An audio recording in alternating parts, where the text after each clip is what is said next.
My name is Chris. Good evening. My name is Chris, and I'm a recovered alcoholic.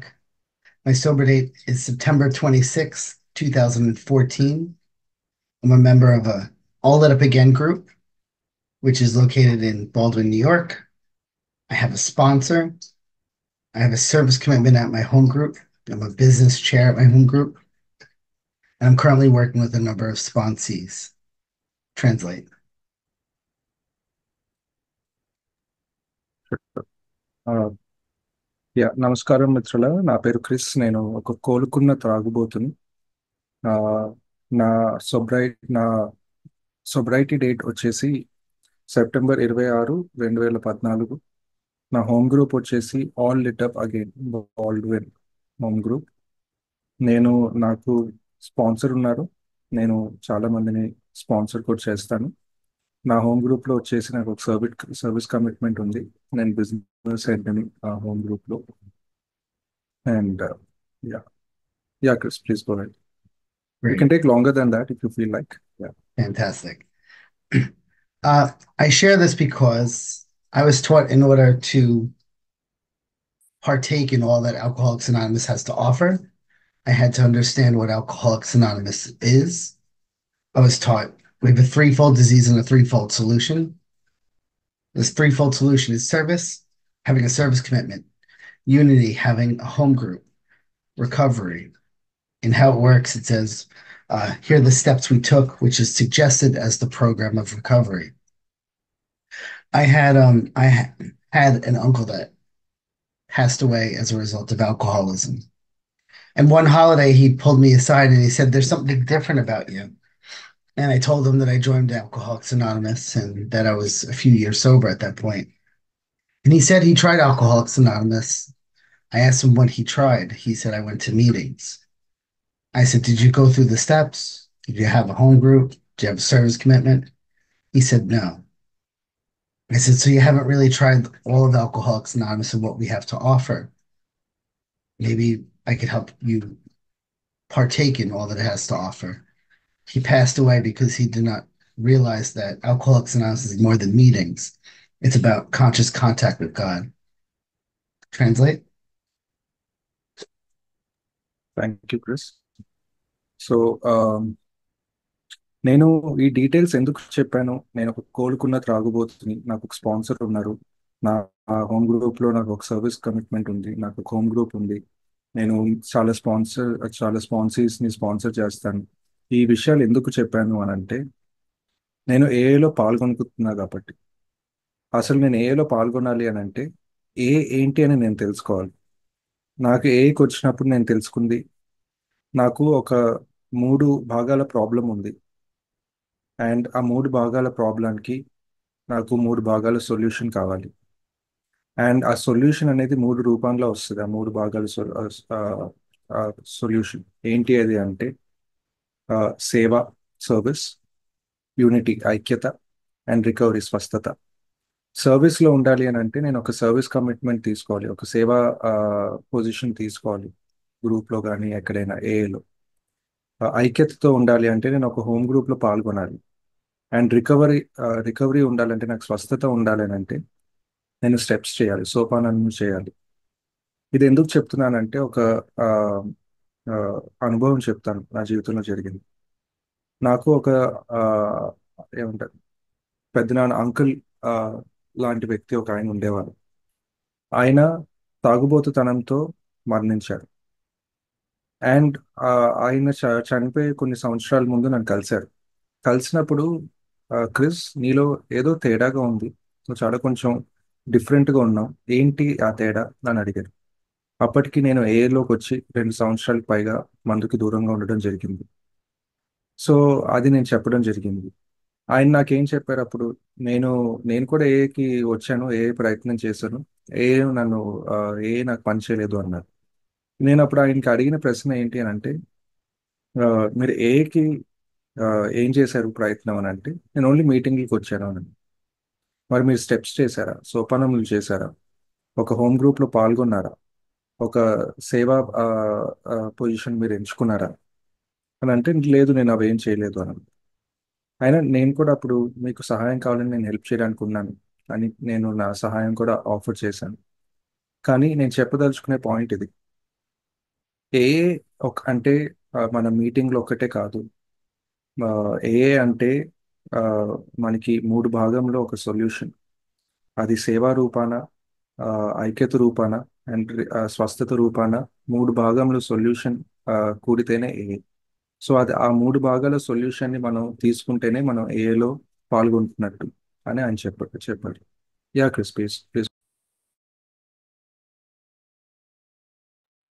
So before I talk about reliance upon God, I needed to understand what reliance upon me looks like. Because I'm either going to rely upon God or I'm going to rely upon myself. And that's what brought me to the rooms of Alcoholics Anonymous. Some people call it the gift of desperation, that willingness to do things that I didn't agree with, do things that I knew wouldn't work. And going through the steps with a sponsor helped me realize that. So I'm going to share with you a little bit about what self reliance looks like. As an alcoholic living on self, I was drinking every day. I thought when I went to college, I thought I was having fun. I thought I was partying. I thought I was like every other college kid, enjoying life. And I was enjoying it for a while. But then something started to happen. The book says we're in the midst of a progressive illness. We get worse, never better. And in my early 20s, something started to happen. My drinking started to increase. My blackouts started to increase. The consequences started to increase. I started to drink differently than other people. They have the ability to stop. I had no shutoff valve. And I wasn't aware of that. Translate? Thank you. So నేను భగవంతుని మీద ఆధారపడడం గురించి మాట్లాడే ముందు నా నా మీద నేను ఆధారపడడం ఎట్లా ఉంటుంది, ఆ జీవితం ఎట్లా ఉంటుందని నేను చెప్పదలుచుకుంటున్నాను. ఏలోకి వచ్చినప్పుడు అందరూ నాకు చెప్పింది గిఫ్ట్ ఆఫ్ డెస్పిరేషన్ నీకు భగవంతుడు ఇచ్చాడు నీకు అని అన్నారు. ఏంటి దాని మీనింగ్ ఏంటి అని అంటే, ఆ, నేను ఎప్పుడు చేయని పనులు చేయడానికి సిద్ధమయ్యాను. నేను ఎప్పుడు ఆలోచించని ఆ, విషయాల గురించి ఆలోచించడం మొదలుపెట్టాను. అది నా తాగుబోతుతనం నన్ను అక్కడికి తీసుకొచ్చింది. అది నా సొంత జీవితం మీద నేను నా ఆ, నా మీద నేను ఆధారపడడం నన్ను అక్కడికి తీసుకొచ్చింది. అది ఒక భగవంతుడు నాకు ఇచ్చిన గిఫ్ట్ గానే భావిస్తున్నాను ఈరోజు. అండ్ నేను నా సొంత ఆ, ఆ, శక్తి మీద ఆధారపడుతూ బ్రతుకుతున్న కాలంలో నేను బాగానే తాగాను. అండ్ కాలేజ్లో ఉన్న సమయంలో నేను మంచిగా పార్టీలు చేసుకునేవాడిని, బాగా ఎంజాయ్ చేసేవాడిని. అండ్ బాగానే ఎంజాయ్ చేశాను. అబద్ధం ఆడాల్సిన అవసరం లేదు, నేను నా కాలేజ్ టైంలో బాగానే ఎంజాయ్ చేశాను. కానీ మెల్లిమెల్లిగా ఏదో తేడా జరగడం మొదలైంది. మన పుస్తకంలో ఆ, రాసి ఉంటుంది, ఇది ఆ, పెరుగుతూ పోయే జబ్బు అని. అండ్ ఒక ఏ- ఒక సమయాన ఎనీ ఎనీ టైం ఇది ఆ, తీవ్రత పెరుగుతూ పోతుంది కానీ తగ్గదు అని రాసుంటుంది. అండ్ అదే నా జీవితంలో జరగడం మొదలైంది. నేను తాగి తాగి ఆ, ఆ, ఏమంటారు, కాన్షియస్ కోల్పోయాను, బ్లాక్ అవుట్స్ అయిపోయేది. అవి పెరగడం ఎక్కువైంది. అండ్ నా తాగే తీవ్రత పెరగడం ఎక్కువైంది. నేను తాగాక చేసే పనులకి వాటికి వచ్చే పరిణామాలు ఎక్కువ అవడం మొదలైంది. ఒకటి నేను గమనిస్తుంది ఏంటి అని అంటే, నా మిత్రుల్లాగా నేను తాగలేకపోవడం, కానీ ఆ ప్రయత్నం చేస్తూ ఉండటం తాగాలి అని. ఎందుకంటే వాళ్ళు ఆ, ఎప్పుడు తాగుడు ఆపాలంటే అక్కడ ఆపుకునే శక్తి వాళ్ళలో ఉండింది. నాలో ఆ శక్తి మొదటి నుంచి లేదు. Yeah Chris, please go. As time progressed, I was arrested. I was kicked out of school. The consequences continued to get worse. At its worst, my my son was born, and the doctors asked me if I wanted to hold my son for the first time, and I was afraid I was going to drop him because I was shaking so hard because I was dependent on alcohol and I was sober. Um, I would do anything for my child. but I could not stop drinking for my child. I remember one day coming home from drinking all night, and I'm sitting next to my son's crib, and I'm asking God to give my son a new father. I wanted to be the dad for him that my biological wasn't for me. See, I'm adopted from the country of Colombia. I came here as an infant from a biological mom to a foster mom to my adopted parents. And all my life, I wanted to be a father, but a good father. And I had the opportunity to, but alcohol was getting in the way, and there was nothing I could do about it. I went to rehab for about a month, an outpatient treatment center, and I stayed sober for a whole month. And I was so proud of myself, and I knew I could do it, and my family knew I could do it. And for no reason, I drank again, transiting. Thank you. So ఆ, కాలం గడిచే కొద్దీ నా పరిణామాలు తీవ్రత కూడా పెరగడం మొదలైంది. నేను చాలాసార్లు అరెస్ట్ అయ్యాను. ఆ, దానివల్ల స్కూల్ నుంచి వెలివేయబడ్డాను. దా అండ్ ఇలా పరిణామాలు పెరుగుతూ పోయే సమయంలో నాకు ఒక కొడుకు పుట్టారు. అండ్ డాక్టర్స్ వచ్చి నీ కొడుకుని ఎత్తుకుంటావా అని అంటే నాకు చాలా భయంలో ఉన్నాను. నా కొడుకుని ఎక్కడ కింద పడేస్తాను అని. ఎందుకు అని అంటే ఆ రోజు నేను మందుకి దూరంగా ఉన్నాను అండ్ నా చేతులు గజగజగా వణుకుతూ ఉన్నాయి. నా కొడుకుని ఎక్కడ పడేస్తాను అనే భయం ఉండింది. నా కొడుకు కోసం నేను ఏదైనా చేయడానికి సిద్ధంగా ఉన్నాను, కానీ తాగుడు ఆపలేకపోయాను. నా అండ్ నాకు ఒక రోజు బాగా గుర్తుంది. నేను ఆ, తాగేసి ఆ, బార్ నుంచి ఇంటికి వచ్చి నా కొడుకు ఉయ్యాల దగ్గర కూర్చుని భగవంతుడు ప్రార్థిస్తూ ఉన్నాను. ఈ నా కొడుకుకి వేరే తండ్రిని ఇవ్వండి, ఇతను చూసుకునే తండ్రిని ఇవ్వండి అని భగవంతుడు ప్రార్థిస్తూ ఉన్నాను. ఎందుకు అని అంటే నా కొడుకుని నా తండ్రిలాగా కాదు, నేను మంచి తండ్రిలాగా చూసుకోవాలి అనే ఉద్దేశంతో ఉండేవాడిని. కానీ నా త్రాగుడు దానికి మధ్యలో వస్తూ ఉండేది. నా గతం గురించి చెప్పాలంటే నేను కొలంబియా ప్రాంతంలో ఆ, పుట్టాను. నా తల్లి పేరు, మా నాన్న సెపరేట్ అయిపోయారు. సో మా తల్లి ఒక ఫాస్టర్ పేరెంట్స్కి ఫాస్టర్ దానికి నన్ను సైన్ అప్ చేశారు. సో దానివల్ల ఇక్కడ యుఎస్లో వాళ్ళు దానికి తీసుకుంటే నేను కొలంబియా నుంచి యుఎస్ రావడం జరిగింది. యుఎస్లో నన్ను పేరెంట్స్ తీసుకున్నారు. అండ్ సో నాకు దొరకని ఆ తండ్రి ప్రేమ ఇదంతా నా కొడుకుకి ఇవ్వాలనే భావంతో ఉండేవాడిని. కానీ అది చేయగలిగిన శక్తి నాలో లేదు. సో నేను దీనికి చేయాల్సిన ప్రయత్నాలు అన్నీ చేశాను. రీహాబ్కి వెళ్ళడం మొదలు పెట్టాను. మొట్టమొదటిసారి రీహాబ్లో అవుట్ పేషెంట్గా జాయిన్ అయ్యి ఆ, ఒక నెల మందుకి దూరంగా ఉండడం జరిగింది. అండ్ ఇంట్లో వాళ్ళందరూ సంతోషపడ్డారు, నేను సంతోషపడ్డాను. నాకు దీని మీద కంట్రోల్ వచ్చేసింది అనే భావనలోకి వెళ్ళిపోయాను. అండ్ తిరిగి మళ్ళీ తాగడం జరిగింది. అది ఎందుకైందో నాకు తెలియదు. Yeah Chris, please go. At this point, I was experiencing severe depression and anxiety. I was self-mutilating. I was burning myself with lighters and cutting myself. It was terrible, the life I was living. And um, I went to a rehab facility. I had that moment where some people say sick and tired of being sick and tired. I had that moment to ask for help. The pain, physical, mental, emotional, spiritual pain that I was experiencing drove me to a rehab in Florida, down south for a month and a half. And I started doing step work and I started meditating. I started praying. I remember sitting in a room with a therapist, and he had me close my eyes and picture my son. When I got sober, my son was 1.5, so he was a baby. And he had me meditate on my son. And he said to me, picture your son drinking how you drink. Picture your son burning himself the way you burn yourself. Picture him thinking how you think. Picture him feeling how you feel. Picture him living the life that you're living now. I'm okay hurting me. I've hurt me my entire life, but God forbid my son be living the life that I was living. It was the first time I realized how bad things have gotten.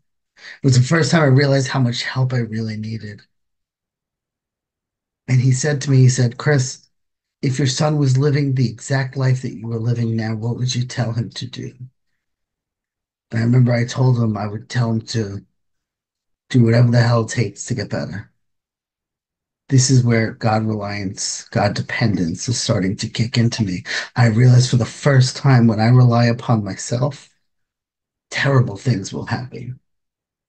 Translate. Thank you. So ఇలాంటి సమయంలో నేను తిరిగి తాగిన తర్వాత బాగా depression, యాంగ్జైటీకి బలవడం జరిగింది. నన్ను నేను ఆ, హాని చేసుకోవడం, నాకు నేను హాని చేసుకోవడం మొదలుపెట్టాను. నన్ను నేను కాల్చుకునేవాడిని లైటర్స్తో, కోసుకునేవాడిని. ఇట్లా జరుగుతున్నప్పుడు నేను ఒక రీహాబ్కి వెళ్ళాను. ఆ, ఎందుకు వెళ్ళాల్సి వచ్చింది అంటే నేను విసుగు చెందిపోయాను. నా ఆ, ఇలాగా తిరిగి ఇదే ఇదే జరగడం నా జీవితంలో విసుగు చెందడం మొదలుపెట్టాను. అండ్ సో నేను మళ్ళీ సహాయం తీసుకోవాలనే ఒక ఆ, క్షణం జరిగింది, ఒక ఆలోచన వచ్చింది. ఎందుకంటే బాగా నొప్పిలో ఉన్నాను. ఆ, ఆ, మానసికంగా, ఇమోషనల్గా, ఆధ్యాత్మికంగా బాగా నొప్పిలో ఉన్నాను. అలాంటి సమయంలో నేను ఒక రీహాబ్కి వెళ్ళాను ఫ్లోరిడాలో. అక్కడ నేను ఆ, సోపానంలో స్టెప్ వర్క్ చేశాను. అండ్ ప్రార్థన మొదలుపెట్టాను. నాకు అక్కడ ఒక థెరపిస్ట్ ఉండేవాళ్ళు. ఆయన నాకు ఒకటే చెప్పారు, "ఆ, ధ్యానం చెయ్యి. ధ్యానంలో నీ కొడుకును ఊహించుకో." నా కొడుకు, నేను రీహాబ్కి వచ్చి సోబర్ అవడం మొదలుపెట్టినప్పుడు ఆ, 1.5 సంవత్సరం. నీ కొడుకును ఊహించుకో. నీ కొడుకును ఊహించుకుని నువ్వు ఎట్లా తాగుతావో నీ కొడుకు అట్లా తాగడం ఊహించుకో. నువ్వు ఎట్లాగైతే నీకు హాని కలిగించుకుంటావో నీ కొడుకుని అట్లా ఊహించుకో. నువ్వేవైతే ఫీలింగ్స్ అన్నీ గో త్రూ అవుతున్నావో నీ కొడుకుని అవన్నీ అనుభవించడం ఊహించుకో. ఇట్లా చెప్పేసరికి ఆ, నాకు ఏం చెప్పాలో అర్థం అవ్వలేదు. నన్ను నేను హాని చేసుకోవడంలో నాకు పర్లేదు. నేను ఆ, నాకు ఎంతైనా నొప్పి ఇచ్చుకోగలుగుతాను. కానీ నేను ఆ, నా కొడుకు అలాంటి హాని కలుగుతుంది అలాంటి హాని కలుగుతుందంటే నేను తలుచుకోలేకపోయాను. అండ్ యూనో అప్పుడు ఆయన నన్ను, నా థెరపిస్ట్ ఒకే ఒక క్వశ్చన్ అడిగారు. నీ నీ కొడుకు నీలాంటి ప్రాబ్లంతో నీలాగా బాధపడుతూ ఉంటే ఫైట్ క్లబ్ నువ్వేం సలహా ఇస్తావు? ఫైట్ క్లబ్ ఆ- సినిమా చూసారా? నువ్వు ఏం సలహా ఇస్తావు ఆయనకి అని అడిగారు. అని అంటే ఆ, నేను అన్నా, నీ వల్లనైనంత చెయ్యి దీని నుంచి బయటపడడానికి అని నేను సలహా ఇస్తాను అని అనుకుంటున్నాను. మొట్టమొదటిసారి అప్పుడు నా జీవితంలోకి భగవంతుడు ప్రవేశించడం మొదలుపెట్టాడు. ఆయన మీద ఆధారపడడం మొదలుపెట్టాను అని నాకు అర్థమైంది తిరిగి చూసుకుంటే. ఎందుకు అని అంటే నా సొంత నా మీద నేను ఆధారపడుతూ నా జీవితాన్ని నడుపుకుంటే ఎంత నరకం అనుభవిస్తున్నానో ఆ, నాకు అర్థమైంది. Yeah Chris, please transfer, please go ahead. I left rehab and I went to an AA meeting. They told me to join AA to get a service commitment, to get a home group, to get a sponsor. And I met a gentleman out of Queens, New York, and he guided me through the steps. He helped me realize he didn't tell me that I'm an alcoholic. He described the symptoms of alcoholism to me and would say things. Did you think like this? Did you drink like this? Did you feel like this? When I drink, do you have a physical allergy, an abnormal reaction to alcohol? When you drink, do you have a phenomenon of craving? This allergic reaction to alcohol, this physical allergy is when you put drink alcohol in your system. Do you find yourself unable to stop? Does alcohol become paramount, more important than all other things? So that's a physical allergy. That's a phenomenon of craving that you don't choose to drink or not. Drinking chooses you. That when you drink, you cannot stop, stay stopped, or moderate, no matter how great the necessity or wish. Do you have an alcoholic mind that when you get sober, something in your mind changes and you pick up a drink? The book calls it a strange mental blank spot. Do you have this, what the book calls a spiritual malady? Are you a prey to misery and depression? Are you full of fear? Are you unhappy? Can you not be of real help to others? Do you struggle with your emotional nature? Are you restless, irritable, and discontent? These are symptoms of alcoholism when you're drinking. They're also symptoms of alcoholism when you're not drinking. I realize I'm an alcoholic. I realize my problem is not just alcohol. My problem is not alcohol. I don't drink like other people, but I also don't not drink like other people. When I drink, the pain gets so heavy and so hard and so intense that I have to stop. When I stop drinking, life gets so heavy and so hard and so intense that I have to go back to it. I don't like the effect produced by drinking. I don't like the effect produced by alcohol. More importantly, I don't like the consequences of alcohol. I love alcohol. I don't like the consequences of alcohol. And that's what brings it to the second step. That's where we start talking about God dependence. Do you believe, or are you even willing to believe that a power greater than you can restore you to sanity, and no human power could relieve me of my alcoholism, my wife, my child, my therapist, my sponsor, the meetings? Nothing can relieve me of alcoholism other than this power of God. Am I willing to surrender? Translate. Thank you. So నేను ఆ rehab నుంచి బయటకు రావడం జరిగిందండి. ఆ rehab నుంచి బయటకు వచ్చే ముందు నాకు రీహాబ్లో చెప్పింది ఏంటంటే, ఏ మీటింగ్లో అటెండ్ అవ్వు, అక్కడ ఒక సేవా పొజిషన్ తీసుకో, ఆ, అక్కడ ఒక స్పాన్సర్ని తీసుకో, సోపానములు చేయి, ఇవన్నీ చెప్పారు. అండ్ నేను అట్లానే చేశాను, ఒక స్పాన్సర్ని తీసుకున్నాను. నా స్పాన్సర్ నువ్వు త్రాగుబోతు అని నాకు చెప్పడం జరగలేదు. ఆయన ఆ, నాకు ఏం చెప్పారనంటే, మన జబ్బు ఒక లక్షణాలు వివరించాడు. నువ్వు తాగితే ఆ, మన జబ్బు ఒక లక్షణాలు ఏంటి అని అంటే, మానసిక శారీరకమైన అలర్జీ, మానసిక ఒత్తిడి. ఆ, ఏంటిది అవి అని అంటే, శారీరక అలర్జీ ఏంటి అని అంటే, ఒకసారి మందు తాగడం మొదలు పెడితే ఆ, మందు నీ జీవితంలో ప్రాముఖ్యతని ఆ, తీసేసుకుంటుంది. ఆ, నువ్వు ఇంకా ఎంత తాగుతావో నియంత్రణ కోల్పోతావు. అండ్ తాగుతూనే ఉంటావు.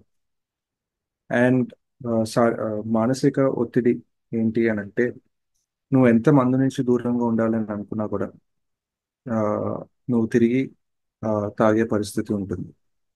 ఇది ఒక ఆధ్యాత్మికమైన జబ్బు అనేది కూడా నేను తెలుసుకున్నాను.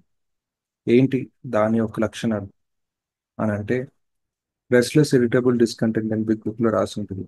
ఎప్పుడు చికాకుతో అసంతృప్తితో ఆ, రగిలిపోతూ ఉంటాను అని. అండ్ దీనివల్ల నేను జీవితం మొత్తంలో నొప్పి అనుభవిస్తూ ఉంటాను, మందు తాగినా తాగకపోయినా.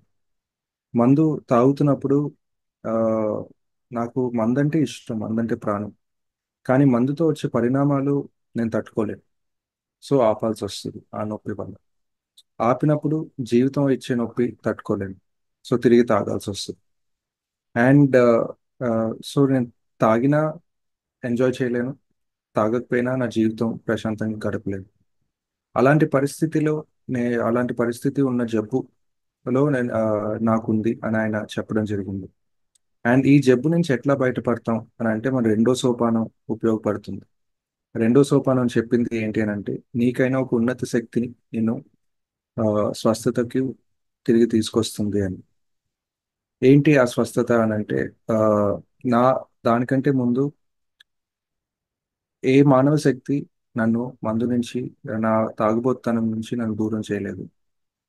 నా ఆ, కుటుంబం సభ్యులు కానీ, నా కొడుకు కానీ, నా డాక్టర్ థెరపిస్ట్ కానీ, రీహాబ్ వాళ్ళు కానీ, ఏ ఎటువంటి మానవ శక్తి, ముఖ్యంగా నన్ను నేను తాగుడు నుంచి దూరంగా చేయలేను. ఆ తాగుబోతనం నుంచి నన్ను నేను కాపాడుకోలేను.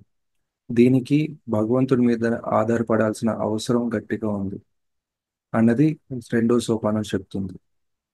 అండ్ ఆ నమ్మకానికి నేను రావడం జరిగింది దానివల్ల. Yeah Chris, please go ahead.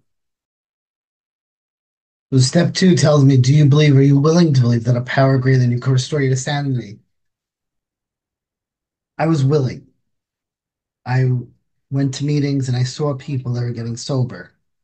that were not drinking, that were struggling with life yet still not drinking. They were experiencing a transformation. They were much different than who they used to be. I was willing to believe that there's something that's doing this in them.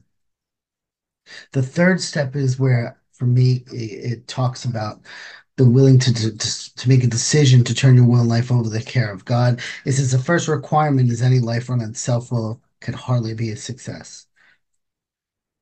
At step three, am I convinced that I can no longer depend upon myself, my thought process, my power as being sufficient enough to run a life that does not turn out where I don't turn out drinking again? Am I willing to surrender? I was taught surrender means to give and serves a prefix meaning up. Am I willing to give up my life to God to make decisions on my behalf, for God to be my power of attorney, for God to be the director running my show, arranging my lights, the ballet, the scenery? It's found in the big book on page 58, 59, 60. And was I willing to surrender it all? And as I continued through the steps, making that third step decision, there's a lot of things that were not simple. Doing a fifth step, sharing with God and another human being the exact nature of my wrongs, talking about being molested as a child, talking about being adopted, talking about feelings, talking about how I hurt people. That was not easy, but I needed God. Looking at these defects of character and saying, being, I'm willing for God to take all of them, good and bad. Not easy. Making amends. Holy, that crap, that was not easy. It was scary to go up to someone face to face and say, this is what I did. Is there anything I left out? What can I do to make it up to you?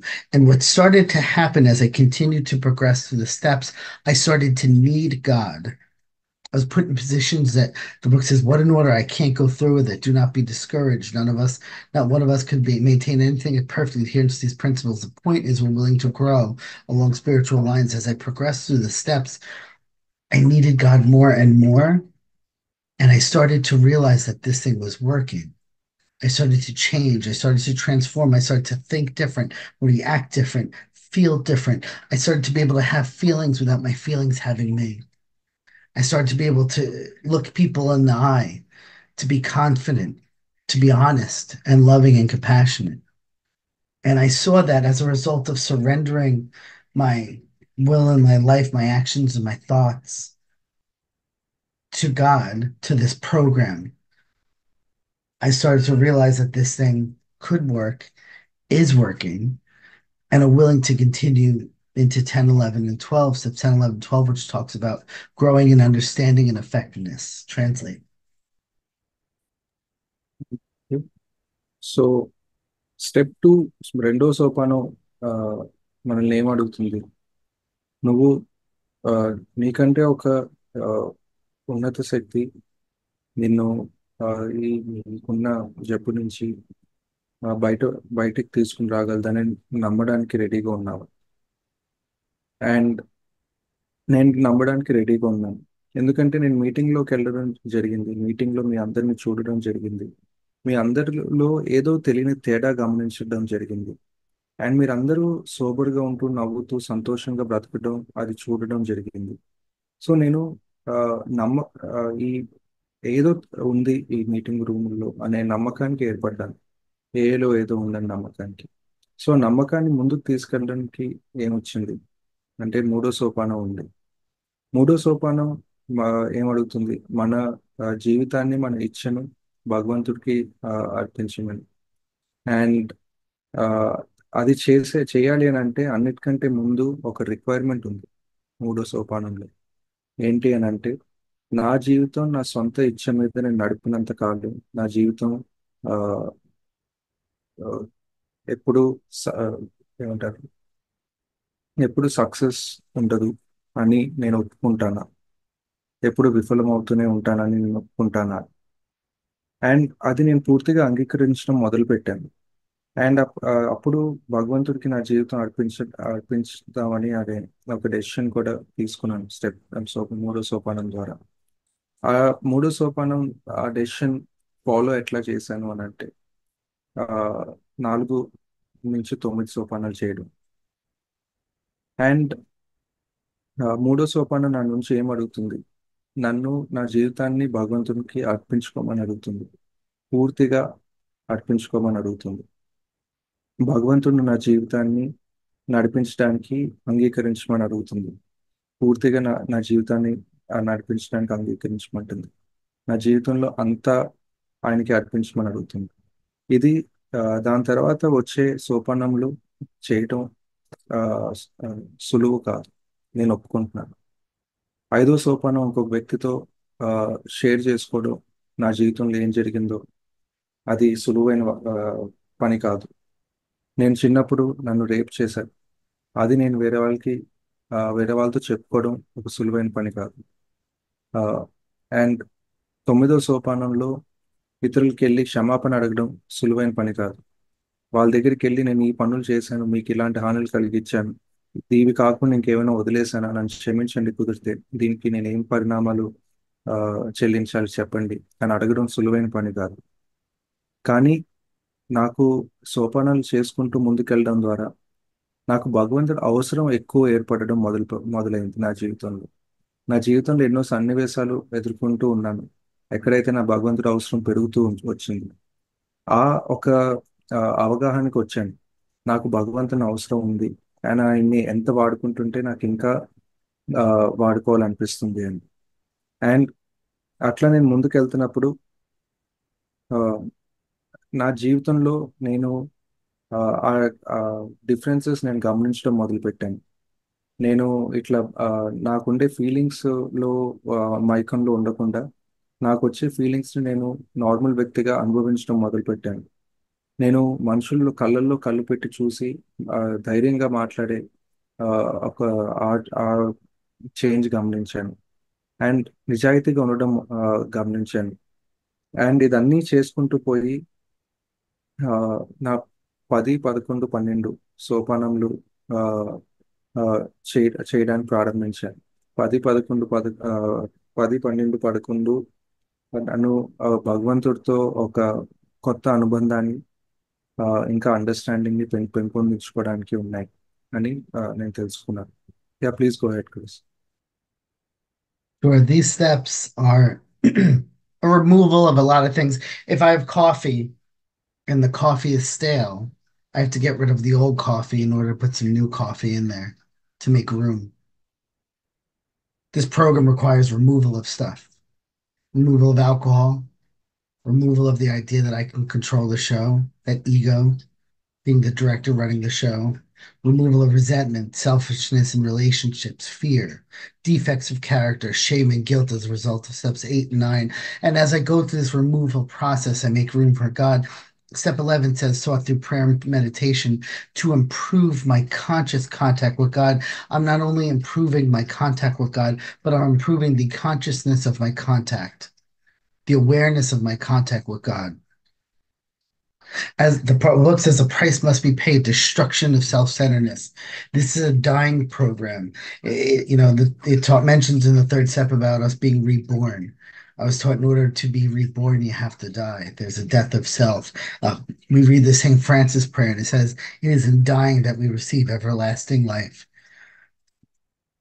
As uncomfortable as some of the steps are, the uncomfortability was an indication that something bad's happening.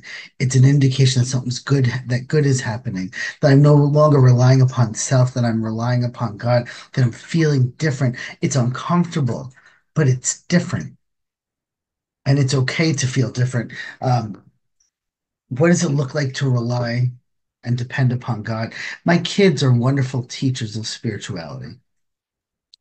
Uh, I have a 3-year-old, Sienna, and I have an 11-year-old.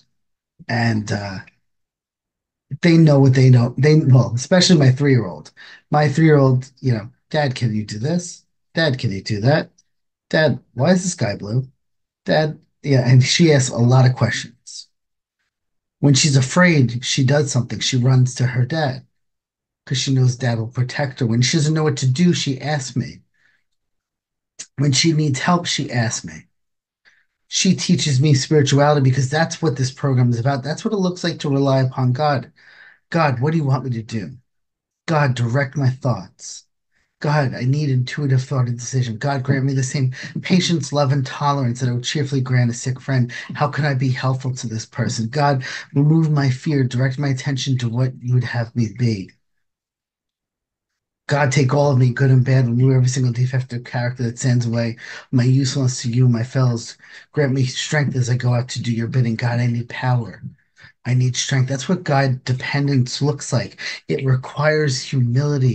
It requires for me to know that I don't know. It requires for me to know that of myself, I will be selfish and self centered. In step 11 on page 86, it says, upon awakening, we review our plans for the day.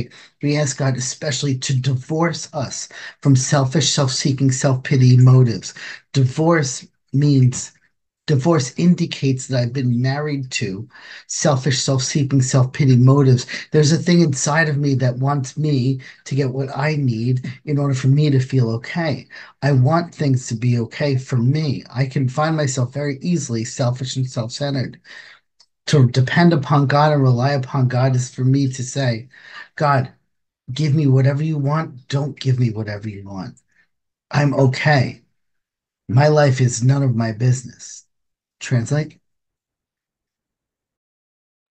Thank you. So మనకి coffee పాడైపోతే ఏం చేస్తామండి? పాత కాఫీని పడేస్తాం, కొత్త coffee చేసుకుంటాం. ఈ ప్రోగ్రామ్ కూడా అటువంటిది. ఆ, పాత వాటిని పడేయాలి, కొత్తవి అలవాట్లు అలవర్చుకోవాలి. ఏమేం పడేసాం మనం పాతవి అని అంటే, మందు వదిలేసాం, ఆ, మన అహంకారాన్ని వదిలేసాం, షేమ్, గిల్ట్, భయాలు ఇవన్నీ వదిలేసాం. ఎట్లాగా ఆ, 8 9 సోపానాలు చేసినట్లు. అండ్ 10 11 12 సోపానాల ద్వారా భగవంతుడితో ఉండే మన అనుబంధాన్ని పెంపొందించుకుంటూ ముందుకెళ్ళాం. ఏం పెంపొందించుకున్నాం అంటే, ఆయనతో ఏర్పరచుకున్న కొత్త అనుబంధాన్ని మనం పెంపొందించుకుంటూ ముందుకెళ్ళాం. దీనికి కావాల్సిన రిక్వైర్మెంట్ ఏంటి అని అంటే, మన అహంకారాన్ని పూర్తిగా ఆ, తొలగించాలి. పూర్తిగా అని రాసి ఉంటుంది బుక్. అండ్ మన బుక్లో తిరిగి ఆ, జన్మించాం అన్నది కూడా రాసి ఉంటుంది. పునర్జన్మ పొందామని రాసి ఉంటుంది. పునర్జన్మ పొందాలంటే ఏదో చనిపోవాలి. ఏం చనిపోయింది అంటే, మన అహంకారాన్ని మనం చంపుకుంటున్నాం, మన సెల్ఫ్ సెంటర్డ్నెస్ని మనం చంపుకుంటున్నాం. అండ్ ఈ ప్రోగ్రామ్ చేస్తున్నప్పుడు మీరు ఒకటి గమనించి ఉంటారా, చాలా కష్టమైన అన్కంఫర్టబుల్ పొజిషన్లో ఉంటాం. చాలా కష్టమై అనిపిస్తూ ఉంటుంది. దీనివల్ల రెండు, మంచి ఒకటి చెడు కూడా జరుగుతుంది. చెడు ఏంటి అని మన అవగాహనలో చూస్తే, మన ఆ, స్వయం ఇచ్ఛ, అది మనం చంపుకుంటున్నాం. మన సెల్ఫ్ సెంటర్డ్నెస్, మన అహంకారాన్ని మనం చంపుకుంటున్నాం. అన్నిటికంటే మంచిది దీంట్లో ఏంటి అంటే, భగవంతుడి మీద ఆధారపడడం మొదలు పెడుతుంది. అండ్ భగవంతుడి మీద ఆధారపడడం ఏంటి, అండ్ ఇలాంటి అన్కంఫర్టబుల్ జీవితంలో మనం జీవిస్తుంటే చాలా డిఫరెంట్గా ఉంది. ఆ, కొంచెం ప్రశాంతత ఇవన్నీ అనుభవించగలుగుతున్నాం. సో భగవంతుడి మీద ఆధారపడాలంటే ఏంటి, ఇవి దీనికి ఆ, మంచి ఉదాహరణ నా పిల్లలు. నాకు 2 పిల్లలు ఉన్నారండి. ఒకరు 3 సంవత్సరాల వయసు, ఇంకొకరు 11 సంవత్సరాల వయసు. 3 సంవత్సరాల ఆ, ఆ, నా పిల్లోడి దగ్గర నేను నేర్చుకునేది ఏంటి అని అంటే, ఈ ప్రోగ్రామ్ ఎట్లా చేయాలో నేను నేర్చుకుంటున్నాను. ఎందుకు అని అంటే, ఆ, నన్ను చాలా క్వశ్చన్స్తో బాధపెడుతూ ఉంటాడు. ఇది ఎందుకు, అదెందుకు, ఈ ఆకాశం నీలంగా ఎందుకు ఉంది, ఇదెందుకు పచ్చగా ఉంది, అదేంటి ఇదేంటి. భయం వేస్తే నా దగ్గర పరిగెట్టుకుంటూ వస్తాడు. అండ్ ఏమైనా తెలియకపోతే ఏం మొహమాటం లేకుండా అడుగుతాడు. సహాయం కావాల్సి వస్తే సహాయం అడుగుతాడు. అండ్ ఈ ప్రోగ్రాంలో కూడా మనం అదే చేస్తున్నాం. భగవంతుని మీద ఒక చిన్న పిల్లోడిలాగా మనం ఆధారపడడం నేర్చుకుంటున్నాం. మన సిక్ మ్యాన్స్ ప్రేయర్ ఏది ఉంది, వేరే వాళ్ళని ఎట్లా ఎలాగ క్షమించమని అడుగుతున్నాం. ఆ, మనకి క్షమాపణ, ఆ, వాళ్ళని ఆ, ప్రేమ ఇంకా సహనంతో ఆ, చూసుకునేటట్టు ఆ శక్తిని ఇవ్వమని భగవంతుని కోరుతున్నాం. 7వ సోపానం ప్రార్థన.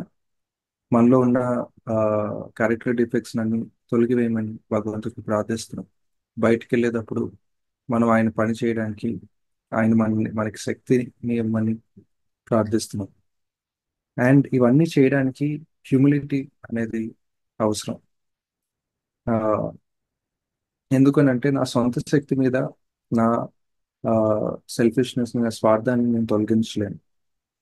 సో పొద్దున్న లేచిన వెంటనే భగవంతుని ఏమని అడుగుతున్నాం? మన బుక్లో చెప్పినట్టు 11 స్టెప్లు, 12 సోపానంలో, 11 సోపానంలో ఏమని చెప్పుంటుంది 11 స్టెప్లో? మన స్వార్థపూరితమైన ఆలోచనలు, ఆ, భయాలు, ఆ, ఏమంటారు, డిజానెస్టీ, దీని నుంచి మనల్ని దూరం చేయమని భగవంతుని కోరుతున్నాం. సో అది చేయాల్సిన ఆ, ఆ, అవసరం ఉంది అని మనం ఇలాంటి కొత్త జీవితాన్ని మనం నేర్చుకుంటున్నాం. భగవంతుని మీద ఆధారపడడం మన ఈ సోపానాల ఫలితంగా మనం నేర్చుకుంటున్నాం. Yeah, please go head, Chris.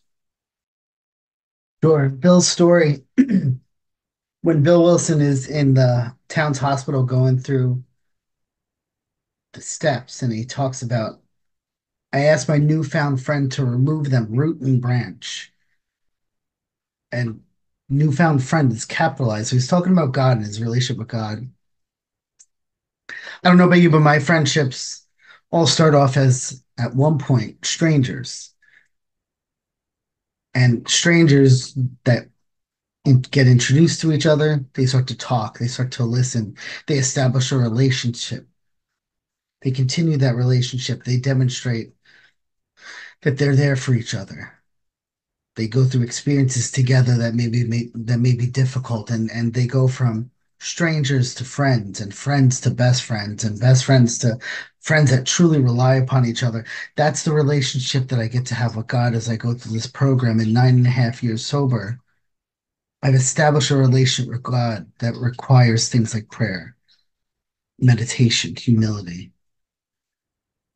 constant prayer, giving God the good and giving God the bad. It requires a relationship dependent on obedience.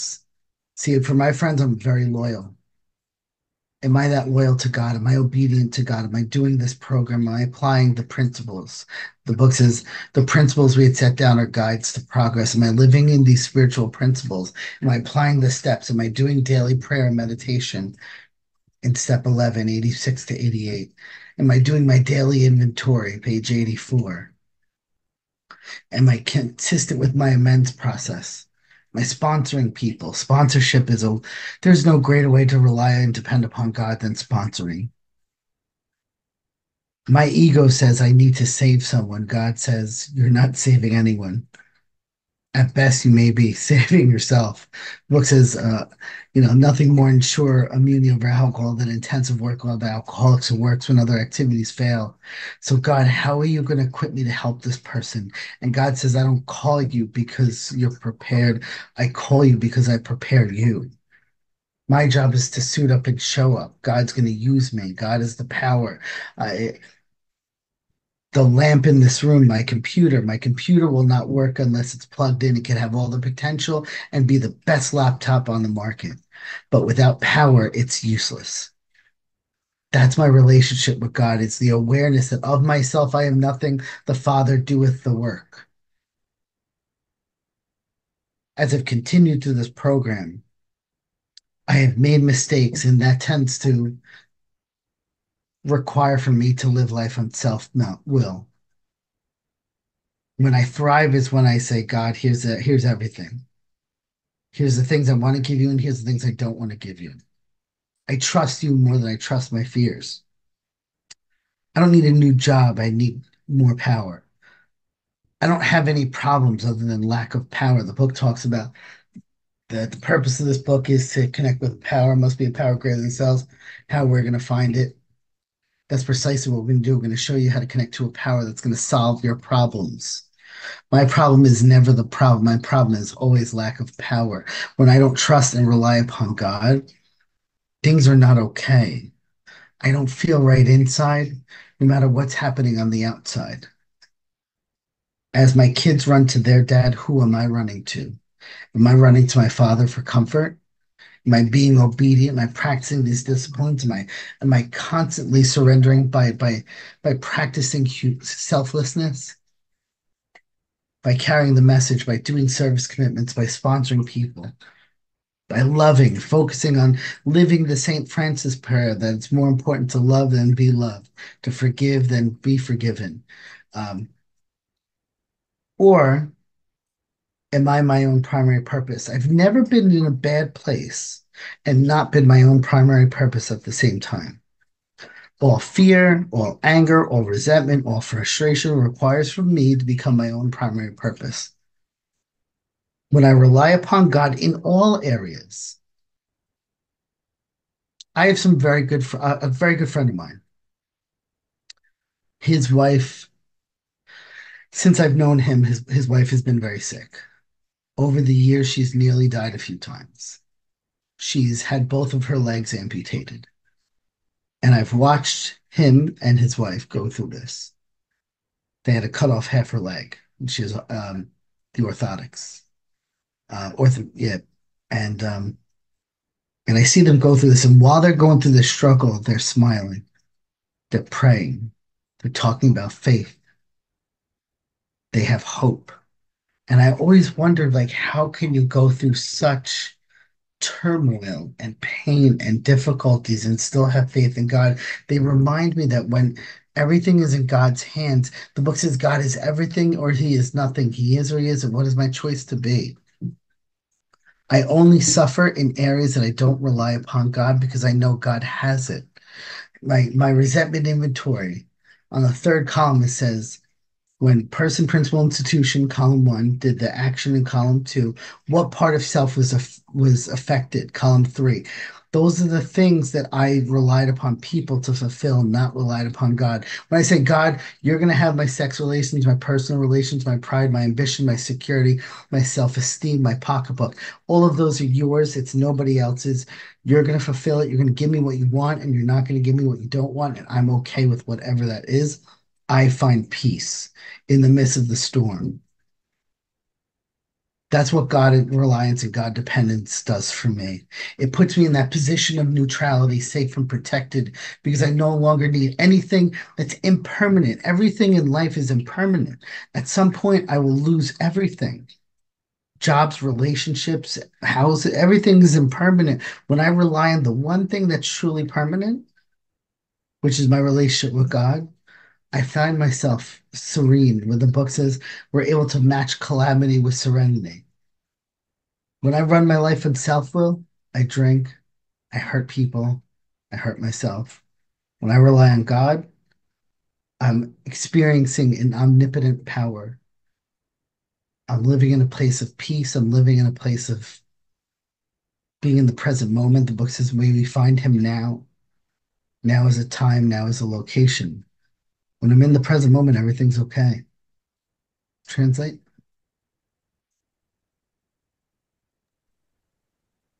Uh, yeah, Chris, I think you can have about 10 more minutes, just like giving you a heads up. So 5 more minutes, maybe you can go for one more round. So ఆయన ఏం చెప్పారంటే bill W towns హాస్పిటల్లో ఉండి ఆ, ఒక రాస్తారు. నేను నాకు నాకు కొత్తగా దొరికిన మిత్రుడికి నేను పూర్తిగా నన్ను నేను అర్పించుకున్నాను. అండ్ మన్ ఆ, మీరు ఎట్లా స్నేహం చేస్తారో నాకు తెలియదు, కానీ నేను స్నేహం చేసినప్పుడు ఆ, ఆ వ్యక్తి ఎవరో నాకు తెలియదు. మేము స్ట్రేంజర్స్ కానీ పరిచయం అవుతాం. అండ్ మేము ఆ, మాట్లాడుకోవడం జరుగుతుంది, ఇద్దరి గురించి తెలుసుకోవడం జరుగుతుంది. అండ్ మేము కలిసి ప్రయాణించడం ప్రయాణం చేయడం మొదలు పెడుతూ ఉంటాం. కొత్త కొత్త అనుభవాలు ఎదుర్కొంటూ ఉంటాం, కొత్త కొత్త డిఫికల్టీస్ ఎదుర్కొంటూ ఉంటాం. అండ్ అవన్నీ ఆ, దాటుకుంటూ ముందుకెళ్తూ ఉంటే మిత్రులు అవుతాం. మిత్రుల నుంచి ఆ, ఆ, స్- స్- బాగా దగ్గర ఉన్న స్నేహితులు అవుతాం. అండ్ అలాంటి స్నేహితులు ఇంకా ఎదుర్కొంటూ ఉంటే ఇద్దరి మీద ఇద్దరు ఆధారపడుతూ జీవితాన్ని గడుపుకోగలుగుతాం. అటువంటి అనుబంధమే నాకు భగవంతుడికి ఉన్నది కూడా. నేను భగవంతుడికి ప్రార్థన చేసుకుంటూ ఆయనతో అనుబంధంలో ఉన్నాను, ధ్యానం చేస్తూ ఆయనతో అనుబంధంలో ఉన్నాను, కొంచెం హ్యూమిలిటీతో ఆయన చెప్పిన పనులు చేస్తున్నాను, ఆయన దగ్గరికి వెళ్తున్నాను ఆయన తప్పులు చేసినప్పుడు. అండ్ ఆ, నాలో ఉన్న చెడు మంచి రెండు ఆయనకి అర్పిస్తున్నాను. ఆ, నే- ఆ, కొంచెం obedience తో కొంచెం ఆయన చెప్పేవన్నీ వింటున్నాను. నేను రోజువారీగా నా ఆ, జాబితా తీసుకుంటున్నాను. సోపానంలో నా రోజువారీ జీవితంలో నేను ప్రాక్టీస్ చేసుకుంటున్నాను. నా 10, 11, 12 నేను చేస్తున్నాను. అండ్ నిజమైన ఆ, భగవంతుడి పని చేయడం, భగవంతుడిని సరిగ్గా కనుగొనాలి అని అంటే ఇతరులని స్పాన్సర్ చేసినప్పుడు మనకు అర్థమవుతుంది భగవంతుడు ఎలా పనిచేస్తాడు. నా అహంకారం నాకేం చెప్తుంది అని అంటే నేను ఇంకా కోలుకుంటున్న త్రాగుబోతుని కాపాడడానికి ఆ, ఆ, నేను కాపాడుతున్నాను అని నా అహంకారం చెప్తుంది. కానీ భగవంతుడు నాకేం చెప్తున్నాడు అని అంటే నిన్ను నువ్వు కాపాడుకోవడానికి నువ్వు ఈ పనులు చేస్తున్నావు అని ఆయన చెప్తూ ఉంటారు. నిన్ను నేను పంపించింది నువ్వు తయారైపోయావు, నువ్వు వేరే వాళ్ళని మారుస్తావు కాదు. నిన్ను నువ్వు తయారై వస్తే నా పని ఏంటో నీకు చెప్తాను, ఆ పని చేయమని నేను అక్కడికి పంపిస్తున్నాను అని నా భగవంతుడు నాకు చెప్తూ ఉంటారు. అండ్ బిగ్ బుక్ లో మన లిటరేచర్ లో రాసే ఉంటుంది father do at the works అని. అండ్ దీని మీనింగ్ ఏంటి అసలు? భగవంతుడి మీద ఆధారపడడం అంటే ఏంటి? నేను తప్పులు చేస్తాను, అది సహజం. తప్పులు చేసినప్పుడు ఆ, నేను అది అంగీకరిస్తున్నాను నిజాయితీగా, పూర్తిగా అది తిరిగి నేను భగవంతుడికి అర్పించడానికి నేను ప్రయత్నిస్తున్నాను. నాకు కొత్త ఉద్యోగం అక్కర్లేదు, నాకు ఎక్కువ డబ్బులు అక్కర్లేదు. నాలో లేని శక్తి నాకు కావాలి. ఏంటి ఆ శక్తి అని అంటే ఒక ఉన్నత శక్తి. అదే బిగ్ బుక్ లో కూడా రాసి ఉంటుంది. శక్తిహీనతే మన సందిగ్ధ అవస్థ అని. మన so lack of power that was a dilemma అని రాసి ఉంటుంది బిగ్ బుక్ లో. సో ఆ శక్తిహీనత కోసమే నేను నా జీవితం మొత్తం నేను పాటిస్తూ ఉంటాను. అండ్ అది నేను ఈ ప్రోగ్రామ్ ద్వారా నేను పొందాను. ఆ అనుబంధం అనేది పొందాను భగవంతుడితో. అండ్ నేను నా ప్రధాన లక్ష్యం అయ్యానా, లేదా నేను ప్రధాన లక్ష్యాన్ని నిర్వహిస్తున్నాను. నా జీవితాన్ని ఆ, గురించి నేను ఆలోచిస్తున్నాను, లేదా ఇతరులకి సహాయపడడానికి నేను ప్రయత్నిస్తున్నాను. నా అహంకారానికి నా భగవంతుడు చూపించే మార్గానికి అంత తేడా ఉంటుంది. అండ్ నాకు ఒక ప్రియమైన మిత్రుడు ఉన్నాడు. అతని భార్య ఎన్నో సంవత్సరాల నుంచి ఆ, అస్వస్థతతో బాధపడుతూ ఉన్నారు. అండ్ మధ్యలో 2, 3 సార్లు చావు బ్రతుకుల్లోకి వెళ్ళి కూడా బయటకు రావడం జరిగింది. అండ్ ఆవిడ అస్వస్థత వల్ల ఆవిడకి ఒక కాలు తీసివేయబడింది. ఇవన్నీ వాళ్ళ జీవితంలో ఎదుర్కొంటున్నా కూడా, ఇంత నొప్పి ఇంత సఫరింగ్ వాళ్ళ జీవితంలో ఎదుర్కొంటున్నా కూడా వాళ్ళ ముఖంలో ఒక చిరునవ్వు ఉంది. వాళ్ళు ప్రార్థన చేసుకుంటూ ఉన్నారు, భగవంతుడి మీద నమ్మకం కోల్పోలేదు. వాళ్ళ జీవితం మీద ఒక ఆశతో బ్రతుకుతున్నారు. నాకు అర్థమయ్యేది కాదు, ఇంత ఆ, నొప్పిలో, ఇంత ఆ, ఆ, విషాద గాథల్లో వాళ్ళు ఎట్లాగా భగవంతుడి మీద ఆధారపడగలుగుతున్నారు. సో భగవంతుడు god is everything or nothing అని బిగ్ బుక్ లో అంటుంది. అట్లానే ఈరోజు నా జీవితంలో నేను చూసుకుంటే నేను ఎక్కడ నాకు నొప్పి బాధ కలుగుతుంది అని అంటే ఏవైతే కోణాలు నేను భగవంతుడికి అర్పించడానికి నేను రెడీగా లేను, ఆ కోణాల్లో నేను బాగా నొప్పి అవన్నీ ఫేస్ చేస్తూ ఉన్నాను. నేను ఆ, సో ఎట్లాగా నేను చేయాలి అని అంటే మన 4వ సోపానంలో 3 ఇంకా 4 కాలం ఉంటుంది. ఆ, నాలో ఉన్నవి ఏవి ఎఫెక్ట్ అయినాయి వేరే వాళ్ళ వల్ల. సో అక్కడ నేను తెలుసుకుంటాను నన్ను వేరే వాళ్ళు ఎట్లా ప్రభావితం చేస్తున్నారు, నేను వాళ్ళు ప్రభావితం చేయడం వల్ల నేను ఎంత డిపెండ్ అయి ఉన్నాను మనుషుల మీద. అది నేను అక్కడ తెలుసుకుంటాను. అవన్నీ నేను భగవంతుడికి అర్పించుకోవడానికి నేను రెడీగా ఉండాలి. అండ్ ఈ జీవితంలో ఒక్కటి గుర్తుపెట్టుకోండి, ఈ జీవితంలో అన్నీ శాశ్వతం కాదు. ఒకే ఒక్కటి శాశ్వతం, అది భగవంతుడు. మిగతావి ఏవి మన జీవితంలో శాశ్వతం కాదు. సో నేను శాశ్వతం కానివి వాటి చుట్టూ పరిగెడుతూ ఉంటాను, లేదా ఆ, ఎల్లప్పుడూ శాశ్వతమైన భగవంతుని మీద ఆధారపడడం మొదలు పెడతాను. మన చేతిలో మనకి అవకాశం ఉంది. అండ్ అట్లా భగవంతుడి మీద అన్ని ఆ, మీద ఆధారపడుతుంటే ఆ, ఎటువంటి దారుణాలైనా, ఎటువంటి నొప్పి అయినా, ఎటువంటి సఫరింగ్ అయినా కూడా నేను ప్రశాంతతతో ఎదుర్కొనే ఒక ధైర్యాన్ని నాకు ఆయన నుంచి పొందుతూ ఉంటాను. అండ్ అది ఎప్పుడు ఆ, ఆ, ఆయన ఒక శక్తిని నేను అనుభవిస్తూ ఉంటాను. అది నేను అర్థం చేసుకున్నాను. Yeah Chris, please. Page 164 says, make sure your real reliance is always upon him.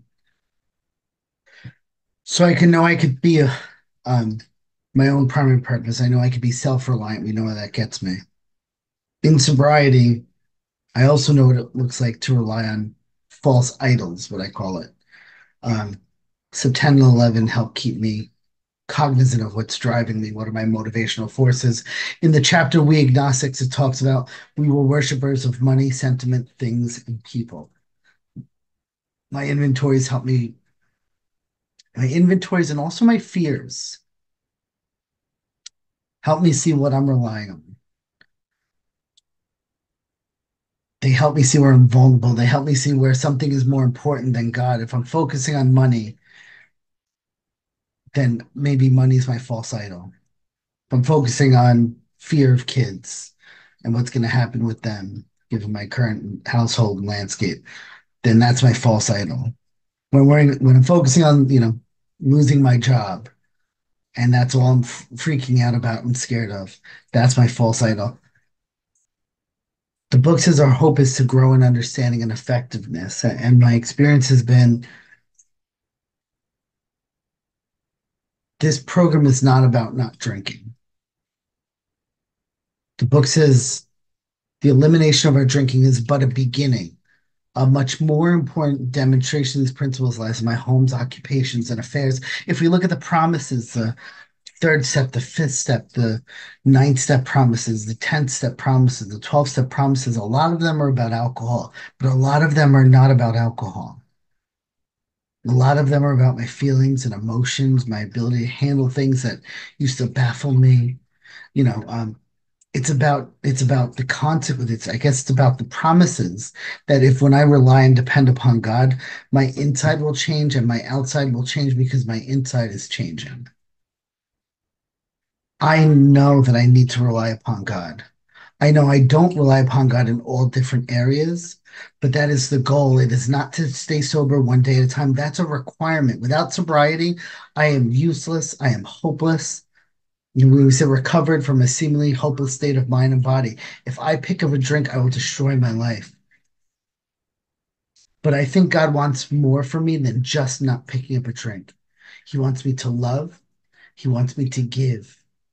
He wants me to leave impressions on people, to leave this world a better place. He wants me to trust him. He wants to get to know me better because God has some things to tell me. When I truly rely and depend upon God, I am my best version of self. I'm at peace. And most importantly, I'm effective. When I sat next to my son's crib asking God to give my son a new father, God gave my son a new father.